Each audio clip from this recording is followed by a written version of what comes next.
Well, thanks for joining us here at Twin Spires, everybody, as Kentucky Derby season is fully underway. We head into the month of April, which means the major point earning races are going to be prominent here. Joined by James Scully. And James, this week, we're going to take a look at the Arkansas Derby. Obviously, a race that is extremely rich in history. You talk about horses like Concern, Smarty Jones, Triple Crown winner American Pharaoh, and others have gone through Oaklawn on their way to Louisville. So it's a race that certainly is prominent on the road to the Kentucky Derby. And it looks like maybe a bit of history could be on the line again this year with a filly. That's right. Hello, Darin. Pleasure to be here. You're right. It's the Arkansas Derby. The first Arkansas Derby winner was Sonny's Halo in '83, and over the last 40 years has been a very important prep for the Kentucky Derby.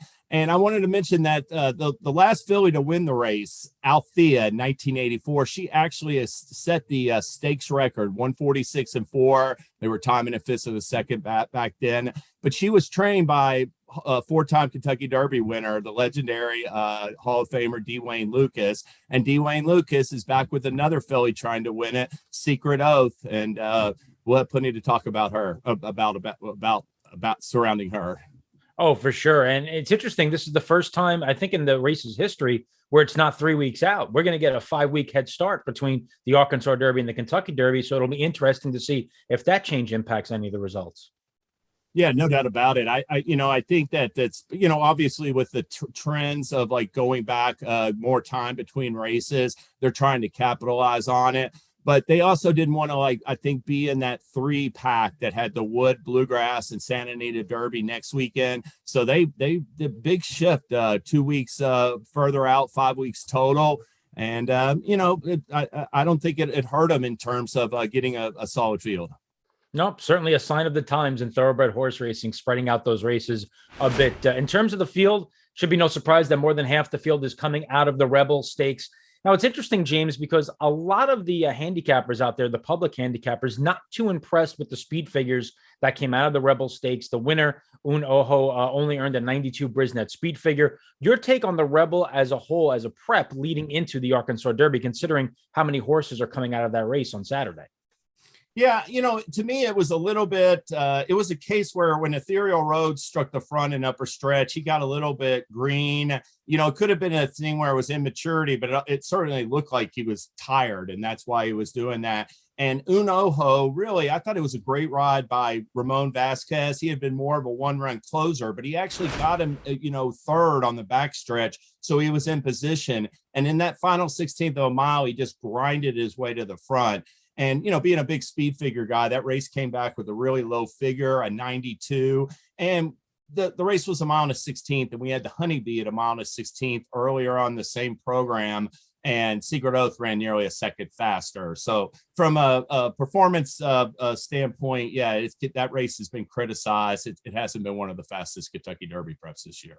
So no surprise that Secret Oath is in this field, and we'll certainly touch on her in a moment. The pace scenario here, James, Cobbett on the inside. He's been the speed in the Southwest. He's been the speed in the Rebel. They're taking the blinkers off here. I'll be curious to see if that changes things. But on paper, from this inside draw, you have to figure he's going to the front.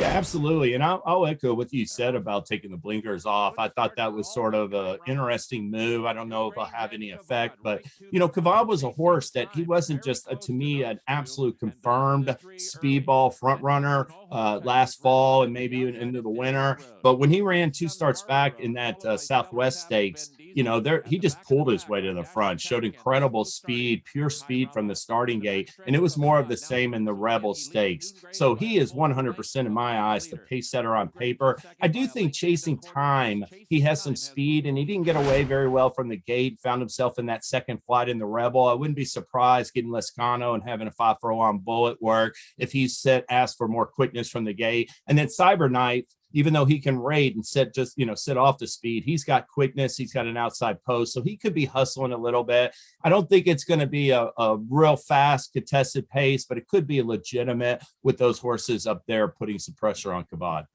In the words of Tom Durkin, there's a new kid on the block. This one's name is Doppelganger, who's shipping in from California. Lightly raced, but he's been chasing Forbidden Kingdom the last 2, who could be a major Derby player. Quick thoughts on Doppelganger heading over to Arkansas. I'm very intrigued because I think he's eligible to take a step forward off of that runner-up effort in the San Felipe.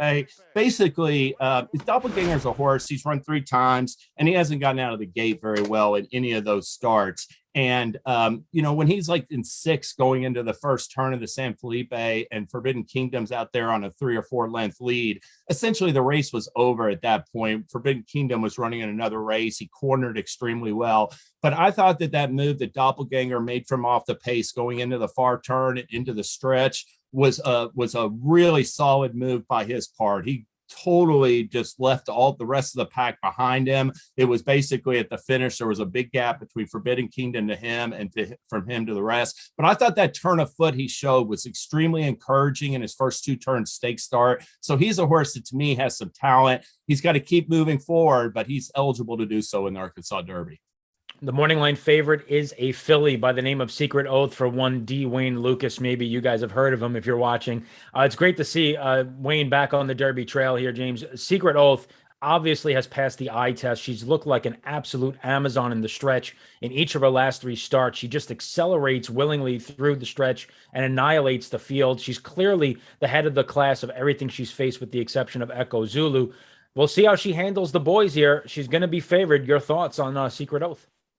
I think that she has a lot going for her, Darin, because I think her last 2 races were way better than her previous starts. When she broke her maiden by open lens, I took a hard look at her in the Goldenrod. She didn't run well that day. And then she came back and won an allowance by open lens. But in both of those races, I thought they were more a case where, she, drew up in the stretch and one going away. In their last 2 starts in Martha Washington and the Honeybee, Secret Oath has shown a turn of foot to me that has been, electric. And it's been, a sign of significant improvement. So her speed ratings that's an issue, obviously, because they're on par with some of her main rivals. She's not that much faster on paper, but I do think she's improving. I think those figures are certainly eligible to continue to increase. And I think that she has a lot going for her. So I've landed on Secret Oath. She's going to be my top pick in the Arkansas Derby, Darin. Yeah, I don't blame you at all. I got a little bit cute here and maybe too cute with number 8 Cyberknife, but I think this is a horse that has more talent than he was able to show in the Lecomte Stakes. The Lecomte, he ended up in a weird spot. He was wide on the first turn. Then he made an aggressive move heading to the quarter while traveling 4 wide at the fairgrounds. That's just not a winning move at the fairgrounds going around 2 turns. It's very difficult to sustain that type of rally and use that move into the long fairground stretch. He got right back on top of his game in a good allowance effort in preparation for this and got himself back on track. Speed figure last time was a career best, so I think the arrow is pointed upward here. It's Brad Cox flying under the radar a bit at 8-1. Florent Giroux is going to stick here over We the People, who looks to be a highly talented runner for Rudy Brissett. That could be an indication that Giroux likes the horse. Of course, he could just be choosing to ride for Cox as well. But I do think Cyberknife is a talented horse that you're going to probably get a better price than we should, especially if that 8-1 morning line is accurate. Yeah, those are all fair points. And, I think we've identified the 3 main principles. I do think Secret Oath, Cyberknife, and Doppelganger. I think the winner is going to come from that group, and it should be a good race. Really excited to see what happens, Darin. Yep, myself as well. Hopefully one of our 2 selections get to the winner's circle. My heart will be rooting for Secret Oath. My money will be rooting for Cyberknife. We'll see how it shakes out. Don't forget, last chance, the Twin Spires Road to the Kentucky Leaderboard contest. This race qualifies. If your horse wins that you bet on and you're opted in, you're going to get the points that the horse earns on the way to the Derby, and you can watch yourself climb that leaderboard and claim your stake as a part of that $100,000 contest. So go to twinspires.com and opt in. For James Scully, this is Darin Zoccali. Thanks so much for joining us. We'll continue to see you throughout the trail on the road to the Kentucky Derby. Watch and wager with us at Twin Spires.